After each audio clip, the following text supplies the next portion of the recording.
რამოდენიმე ინფორმაციას მოგაწვით წინსწრებად.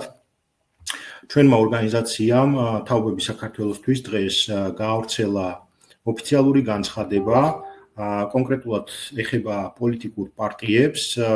ლელოს და გახარიას პარტიას, ანუ საქართველოსთვის, სადაც საუბარია და მოწოდება იმ ადგილობრივ თვითმმართველობის არჩევნებთან დაკავშირებით, რომ არ მიიღონ მონაწილეობა და არათუ მათ, არამედ ყველა პარტიას მივმართავთ ამ განცხადებით იმისთვის, რომ გაემიჯნონ ბიძინას წესებით ჩატარებულ არჩევნებს, იმიტომ რომ ეს არჩევნები არ არის, ეს არის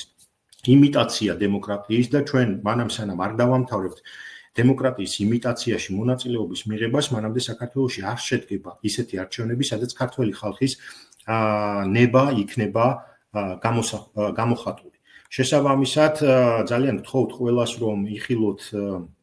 Facebook ჯგუფი თაობები საქართველოსთვის